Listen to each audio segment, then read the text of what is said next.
ORS वाला पूरा कल पढ़ चुके थे। मेक योर ORS सोल्यूशन कैसे बनता है पूरा पढ़ चुके थे। अब देखो,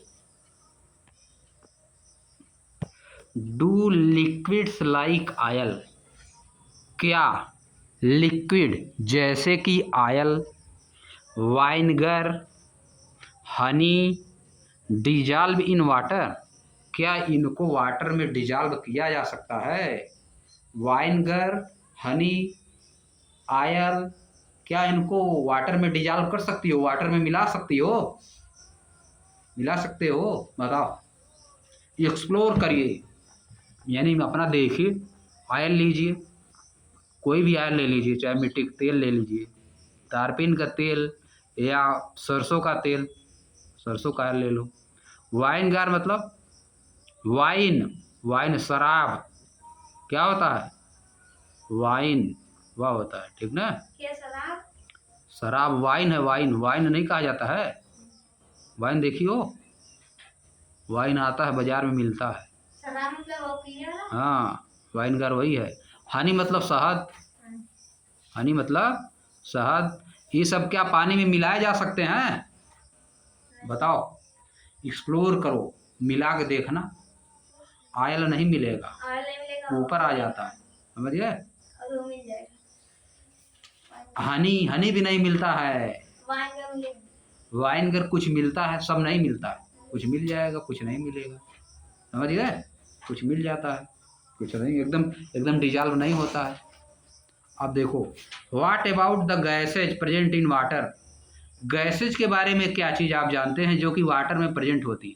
मछली उछली सांस कैसे लेती है? फिश जो पानी में होती है सांस कैसे लेती है? उसमें वह प्रेजेंट होता है ना, ऑक्सीजन प्रेजेंट होती है।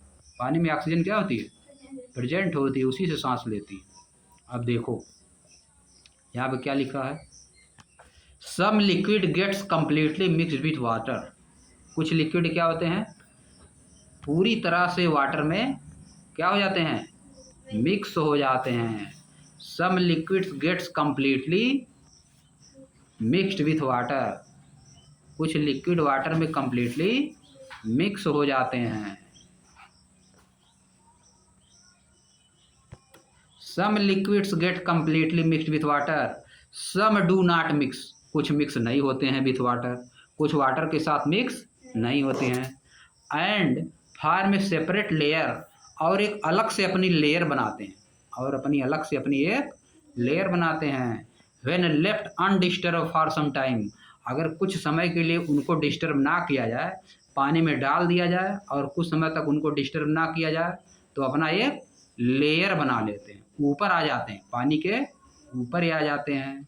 सिमिलरली, इसी तरह से सम गैसें, कुछ गैसें आर सल्यूबल इन वाटर, कुछ गैसें वाटर में सल्यूबल होती हैं, वाटर में मिल जाती हैं। Whereas other are not, जबकि कुछ गैसें वाटर में नहीं मिलती हैं। फॉर एग्जाम्पल के रूप में oxygen gas dissolves in water, oxygen gas water में डिजॉल्व हो जाती है, वाटर में डिजॉल्व हो जाती है। It is very important for the survival of animal and plant that live in water, यह बहुत ही इम्पॉर्टेंट है सर्वाइवल के लिए एनिमल और प्लांट के जो कि पानी में रहते हैं, जो कि पानी में निवास करते हैं। आगे आ जाओ, क्या चीज़ वाटर क्या इम्पॉर्टेंट है? ऑक्सीजन जो गैस में वाटर में घुल जाती है, ये क्या है? बहुत इम्पॉर्टेंट है जल में रहने वालों के लिए। हाउ हेवी आर लाइट, क्या हैवी है और क्या चीज़ लाइट है? लाइट मतलब चमक नहीं, हल्का। यहाँ पे हेवी मतलब भारी और लाइट मतलब हल्का। लाइट मतलब वो लाइट नहीं, LIGHT लाइट मार रहा है। लाइट मतलब यहाँ क्या है? हल्का है, तो गड़बड़ा जाओगी। How heavy or light, heavy मतलब भारी और लाइट मतलब हल्का, चमक नहीं, यहाँ पे लाइट नहीं। देखो एक्टिविटी 6.8 लेटस मेजर, आइए मापते हैं, आइए मापते हैं। अब देखो यहाँ पे हो गया ना, लाइट मतलब दूसरी, इसीलिए कहते हैं पढ़ना चाहिए, नहीं तो तुम सोचो कि लाइट मतलब चमक होता है, लाइट मतलब प्रकाश होता है कि नहीं? देखो लाइट मतलब यहाँ हल्का होता है, कहीं पाएगा सोचोगे तो गड़बड़ा गया, अलग मीनिंग निकालने लगोगे, जब पता नहीं रहेगा यहाँ पे हाउ हेवी आर लाइट, क्या हल्का है क्या भारी, इसके बारे में बता रहा है ना। क्या भारी और क्या चमक, यहाँ कोई मतलब निकल रहा है? नहीं निकल रहा है। वो अपने से पढ़ के समझना पड़ेगा कि किस वर्ड का मीनिंग कहाँ पे क्या है। अपने समझोगे तब आएगा, पढ़ने से आता है, ठीक ना। समझ गए, धीरे धीरे पढ़ते पढ़ते आ जाता है। अब आ जाओ, लेटस मेजर, आइए मापते हैं। Let's take 3 identical paper cup or bowls. Paper का कप लीजिए, 3 समान, आइडेंटिकल मतलब सेम। पेपर का कप लीजिए, या तो क्या लीजिए, कटोरा। बाउल्स मतलब कटोरा। Fill each cup half with the provided material. प्रत्येक कप को क्या आधा भरिए, जो कि मटेरियल आपको दिया गया है उससे आप प्रत्येक कप को क्या करिए, आधा भर दीजिए। जो भी मटेरियल आपको दिया गया उससे प्रत्येक कप को आधा भर दीजिए। 3 कप लेना है। फिल 1 विथ वाटर, पहले वाले को क्या करिए, वाटर से। And mark it as A, और उसको क्या नाम दे दीजिए, ए। सेकेंड विथ सैंड, दूसरे वाले को बालू से, और उसको क्या मार्क करिए, B. And third with pebbles and mark it as C. तीसरा किससे, पबल्स से। पबल मतलब बबल पबल्स, बबल PEBBLES। तो पबल्स क्या चीज़ होता है, कंकड़ पत्थर, छोटा छोटा, उसी को क्या बोलते हो, पबल्स। उसको सी मार्क कर देना है। Predict which one would be heavier, अब बताइए, प्रेडिक्ट करिए कि कौन सा हेवियर होगा, and which one would be lighter, और कौन सा हल्का होगा, कौन सा भारी होगा, कौन सा हल्का होगा। बताओ अपने से, जिसमें पानी भरा है वो भारी होगा, जिसमें बालू भरा है या जिसमें कंकड़ पत्थर भरा है, कौन भारी हल्का होगा, अपने से बताओ। कंकड़ पत्थर वाला भारी होगा। अब देखो कैसे करोगे, अगर मान लो तुमको नहीं पता चल रहा है तो ये देखो बन गया नीचे, क्या बन गया, मापने वाला, वेट जिससे माप किया जाता है। वे ईच कप मतलब वेट करिए, प्रत्येक कप का क्या करिए, वेट करिए। यूजिंग अ बैलेंस, एक बैलेंस का यूज करके, इसका नाम क्या है, बैलेंस, मापने वाला, इसको बैलेंस बोला जाता है। फिगर 6.7 में दिखाया गया। And record the reading your notebook, और रीडिंग को अपने नोटबुक में रिकॉर्ड करिए कि किसका वेट ज़्यादा है किसका वेट कम है। मान लो नहीं पता चल रहा है, पानी का वेट ज़्यादा है जो गिलास में रखा हुआ है, कप में रखा है, या बालू वाले का ज़्यादा है या कंकड़ पत्थर वाले का ज़्यादा, नहीं पता चल रहा है तो क्या करोगे, उसको वेट करो, तब ना पता चलेगा, तब तो पता चलबे करेगा, तब कहाँ जाएगा। समझिए, आगे देखो। Compare the data and infer which heavier or lighter. Compare करिए डाटा को, कौन सा ज़्यादा भारी है कौन सा हल्का है। फ्रॉम एक्टिविटी 6.8, एक्टिविटी 6.8 से we can say that any object which is heavier or lighter can be measured in term of property called mass. Activity 6.8 से हम कह सकते हैं कि किसी भी ऑब्जेक्ट को हम कैसे कहते हैं कि कौन सा ऑब्जेक्ट भारी है कौन सा ऑब्जेक्ट हल्का है, कैसे कहेंगे, measure in term of property called mass. हम क्या करते हैं, उसके मास को क्या करते हैं, मेजर करते हैं। मेजर मतलब मापते हैं, समझिए। ये हेवियर लाइटर कैसे मापते हैं हम लोग, उसके मास को क्या करते हैं, मास को मापते हैं, मास को मेजर करते हैं। अब देखो आ जाओ नीचे।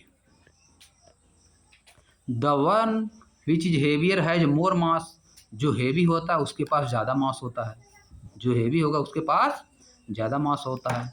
And the one which is lighter has less मास, और जो हल्का होता है उसके पास कम मास होता है। अब देखो यहाँ पे लिखा है weighing a paper cup containing water, waiting कर रहा है, क्या कर रहा है, वेट कर रहा है। आगे देखो, आ जाओ आगे। अब देखो क्या लिखा है ग्रीन कलर से, weight is some time use in common language for mass. Weight का यूज कुछ समय, in some time, weight is some time used, weight का यूज कभी कभार किया जाता है, इन कॉमन लैंग्वेज, आम बोलचाल की भाषा में। वेट का यूज आम बोलचाल की भाषा में किस लिए किया जाता है, मास के लिए। किसी का वेट माप लेते हैं हम लोग, कहते हैं कि इसका मास इतना है। And it is determine by waiting, और इसको कैसे डिटरमाइन किया जाता है, वेट करके। डिटरमाइन मतलब निर्धारित करना, डिटरमाइन मतलब निर्धारित करना, निश्चित करना। कैसे में निश्चित करते हो, किसी भी ऑब्जेक्ट का वेट बताना हो तो उसको हम लोग आम बोलचाल की भाषा में क्या करते हैं, उसका मास माप लेते हैं, उसका मास माप लेते हैं। हम कहते हैं कि इसका वेट हो गया। You will learn more about mass and weight and their relation in higher classes. आप मास और वेट के बारे में और पढ़ेंगे, अगले क्लास में आप और पढ़ेंगे कि इन दोनों में क्या रिलेशन होता है, मास और वेट के बारे में। अब देखो, मास किसी चीज़ का चेंज नहीं होता है, मास किसी चीज़ का चेंज नहीं होता, वेट चेंज होता रहता है, समझिए। तुम यहाँ पर हो, तुम्हारा मास इस समय कितना है, मान लो तुम्हारा मास 36 kg है। अगर चंद्रमा पे चले जाओगे, मास नहीं वो तुम्हारा वेट है। यहाँ पे कितना है तुम्हारा वेट, 36 kg। जो मास तुम कहोगे, अगर मशीन पे जाओगे, मापोगे कितना वेट है तुम्हारा, तो लिखा उसमें आएगा 36 kg, मान लो आ गया, तो तुम्हारा मास नहीं है, वो क्या है, वेट है। समझ गए, वो क्या है, वेट। समझ गए। अगर तुम चंद्रमा पे चले जाओगे, मून पे, तो जितने के हो 36 kg हो ना, तो 36 kg से क्या हो जाओगे, 6 kg खो जाओगे। समझिए, 1/6 जितना यहाँ तुम्हारा मास है, क्या वेट, जितना यहाँ पे वेट है, मून पे जाओगे 1/6 हो जाओ। समझिए। अब यहाँ पे तुम्हारा जितना वेट है, यहाँ पे तुम्हारा जितना वेट है, उसमें अगर तुम 9.8 से डिवाइड कर दोगे, लगभग 10 से, 40 किलो तुम्हारा मान लो वेट है, यहाँ पे 10 से डिवाइड कर दो उसको, तो 4 kg आ जाएगा तुम्हारा मास। क्या आ जाएगा, मास। 40 किलो है, लगभग 4 kg आएगा। 9.8 से डिवाइड करना रहता है, समझिए। 9.8 से डिवाइड कर दोगे तो तुम्हारा मास आ जाएगा। जितना भी वेट है 9.8 से डिवाइड कर दो, क्या आ जाएगा, मास। समझ गए। आगे चलो, आगे देखो, आगे क्लास में पढ़ोगे सब जो अभी बताया ना, मास एंड वेट, यही सब पढ़ोगे आगे। वेट इक्वल टू लिखोगे मास इंटू स्मॉल जी होता है ग्रेविटेशन। पृथ्वी अपनी तरफ खींचती है ना चीज़ों को, ऊपर कोई चीज़ हम लोग फेंकते हैं तो नीचे क्यों आ जाती है, ग्रेविटेशन के कारण है, नीचे खींच रही है, इसीलिए हम लोग वेट ज़्यादा होता है। हम लोग भी खींच रही है पृथ्वी, नीचे क्या कर रही है, खींच रही है, इसीलिए हम लोग वेट ज़्यादा है। जिससे खींच रहे उसी से डिवाइड कर दो, समझिए, जिससे खींच रहे उसी से, तभी तो कह रहे हैं 9.8 से क्या करो, डिवाइड कर दो, बस आ जाएगा, हमारा मास आ जाएगा। अब आगे देखो, स्पेस एंड वॉल्यूम देखो, स्पेस एंड वॉल्यूम क्या चीज़ है, इसके बारे में। स्पेस मतलब जगह और वॉल्यूम मतलब आयतन होता है। स्पेस एंड वॉल्यूम, रुक जाओ, इसको कल देखा जाएगा, है कि नहीं, तो गड़बड़ा जाएगा, कई दिन में ज़्यादा हो जाएगा। Space and volume.